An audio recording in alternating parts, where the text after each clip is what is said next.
food prices, cost of rent, taxes, mandatory military service, your parents telling you can't go out with a sleeveless top on and a short shorts, mostly because you're a 6'4" dude and you haven't showered in days. In this video, we're going to talk about these pressing matters in today's society. So you want the freedom to wear whatever you want, wherever you want, and whenever you want to. And you want to be able to go out with your friends with no sort of authority figure telling you what you can or can't do. Now you might think that because you're yas queening, that means you're the shimmering, shining example of liberalism. Well, that could be the case, but today I want to introduce a different term. A little old thing called Libertarianism, which is different from liberalism, at least when talking about the political typology. But before we get into that, I want to talk to you about today's sponsor. Still nobody. No, I don't have sponsors. Got 5 subscribers since my last video and I beg them to subscribe. So no, I don't have sponsors. So please like, follow, subscribe, and leave a comment. It will help me out a lot. So libertarianism. It focuses more on individual freedoms or limited government intervention. Basically, libertarians would advocate for less regulations, less policing, lower to no income taxes, or any kind or form of taxes. So libertarianism revolves around the protection of human rights and the freedoms that people should enjoy. So if you want to cut your cake this way, slice your pizza that way, or you're just an unbothered, moisturized, in my lane kind of person, then you'd probably like the idea of a more libertarian society. Now, if we're talking about being able to do whatever you want, wherever and whenever, then that begs the question, well, what if someone commits a crime, like ordering pineapple pizza? And that's where the non-aggression principle comes in. So doing something aggressive towards your peers, like ordering 5 boxes of Hawaiian pizza, rather than one of each flavor from a pizza place, is a big no-no for libertarians, because you're actually stopping other people from having the freedom to eat something edible. I'm just kidding, of course. You can have whatever you want, but I'm judging you, like really judging you right now. So just like conservatives and liberals, there would still be disagreements among libertarians even though they have the same political leaning.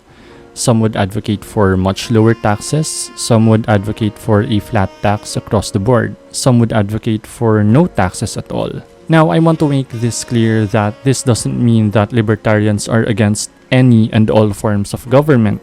It's just that libertarians demand checks and balances to be observed when exercising the authority that has been entrusted to the government officials. Now, on the other hand, authoritarians advocate for a bigger or an upsized scale of the government, and they usually advocate for more control or supervision coming from the authority figures. So authoritarianism mostly revolves around government intervention, whether it be in the form of legislation or executive action. It could also manifest in other aspects such as taxation or prohibition. Authoritarians also have this tendency to think that the people should be disciplined by the government rather than the concept of discipline as something that is taught at an early age on the individual level. So anyway, authoritarians here in the Philippines also believe that the Filipinos have too much freedoms and that Filipinos could use an iron hand to rule the country or a dictatorial leader to lead it towards success. So for example, when we're talking about authoritarianism, let's say in the topic of same-sex marriage, authoritarians might vote for a politician that would say something like, oh, well, the state cannot recognize same-sex couples because the Philippines is still predominantly Catholic and the religious conservatives would be offended if we legalize same-sex marriage. So then that would cause an uproar from the conservative side if we do legalize this, so we're going to have to say no on same-sex marriage. And then there's also the other side of it,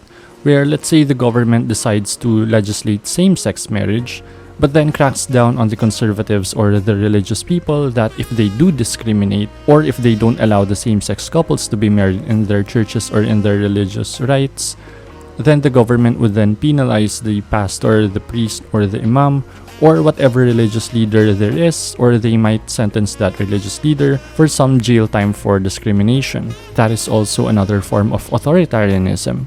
So authoritarianism, it goes beyond just the binary kind of conservative versus liberal or left versus right dynamics that a lot of people are talking about nowadays. So this concept, authoritarianism, can actually lean towards liberalism or conservatism. It's not really exclusive to just one side, because conservatives nowadays would say that the liberals, or what they perceive as the other party, are advocating for more control regarding free speech because they want hate speech laws to be passed, at least in the Western countries.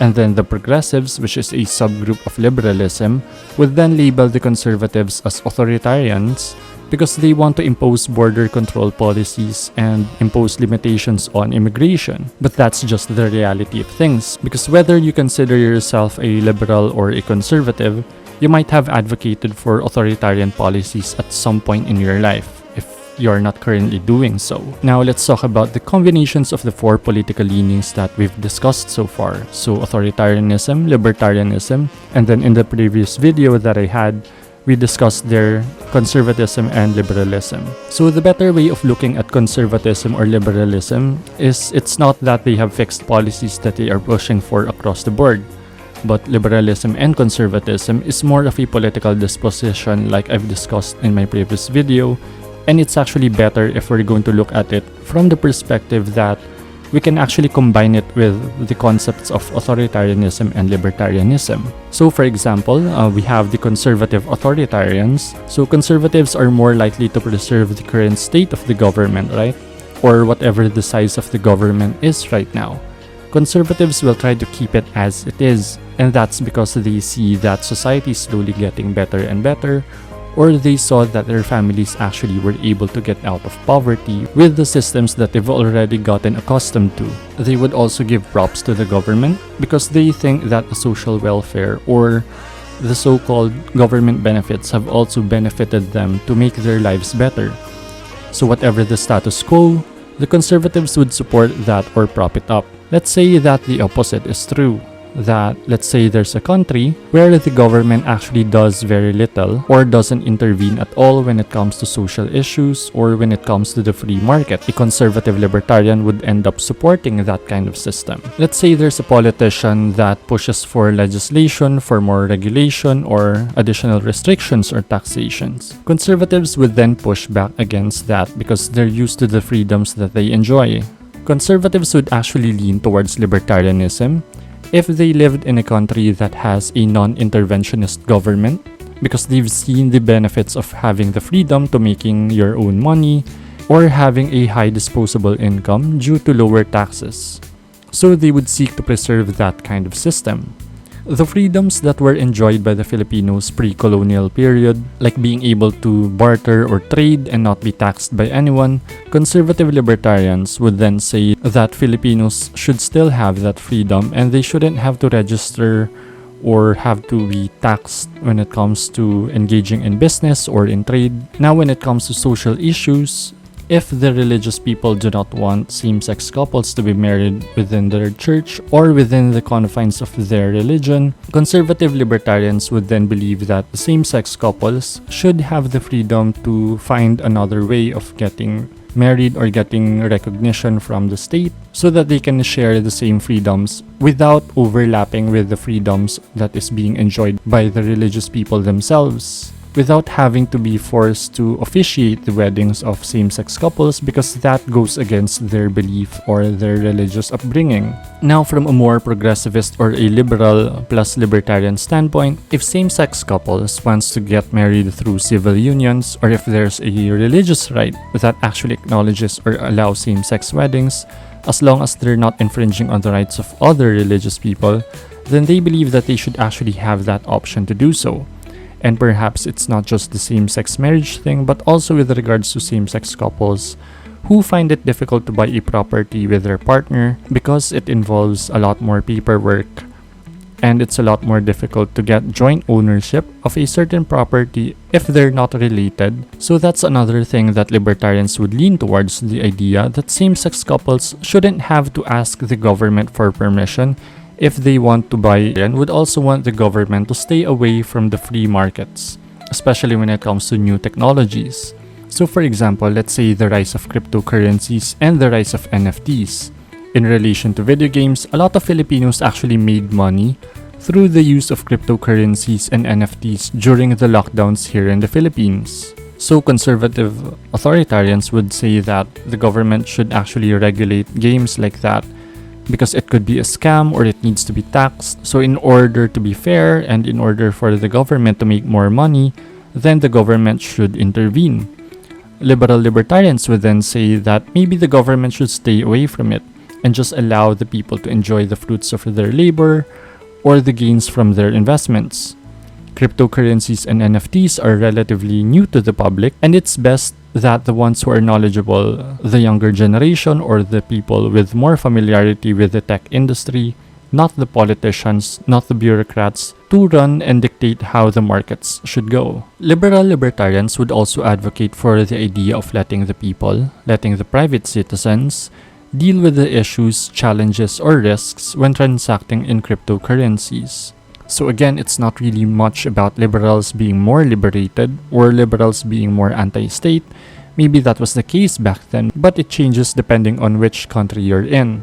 It depends on which generation you belong to, and it depends on the form of government that you're challenging. If a liberal has lived in a country that has a non-interventionist government, perhaps they're going to ask for more government regulation or intervention because they want to change the status quo for something that they perceive is better. Now, in contrast to the previous example, a liberal authoritarian, I know it sounds oxymoronic, but it would look something similar to a liberal advocating for having higher taxes on cigarettes or in alcoholic beverages.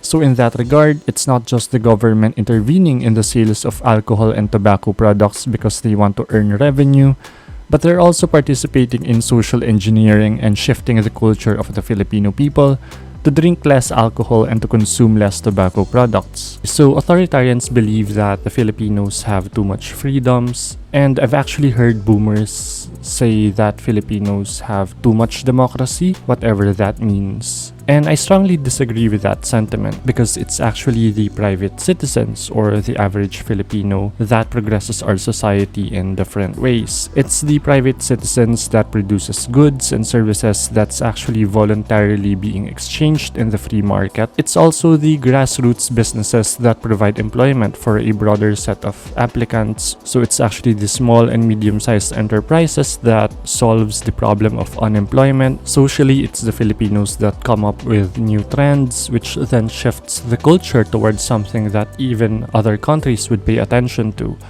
It's also because of these trends that allow businesses to utilize the virality or popularity of these cultural phenomena to create opportunities for their fellow Filipinos to flourish economically. So I would argue that if the average Filipino ends up with even more freedoms, or at least be able to regain their previous rights that was taken away during the colonial period, including the authoritarian periods in our history, then the average Filipino would be able to progress our society much faster than our current pace. So if we look at what happened in Singapore, which is the favorite example of authoritarians back in 2016, because they believe that it was Lee Kuan Yew's authoritarian approach that actually allowed Singapore to flourish, but in reality, it was actually Lee Kuan Yew's economic libertarian policies that allowed the massive influx of economic development and economic opportunities for the locals. There's also this obsession, I would say, in topical discipline, where authoritarians would think that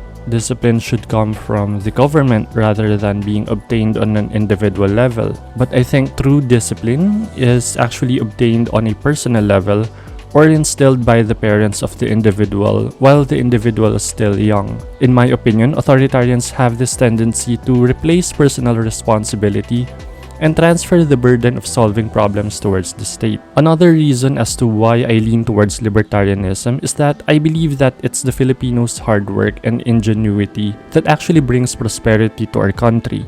It's not the authoritarians that innovates things, that invents things. What actually prevents our country from progressing is the fact that we have to go through a lot of red tape, pay a lot of fees and taxes upfront.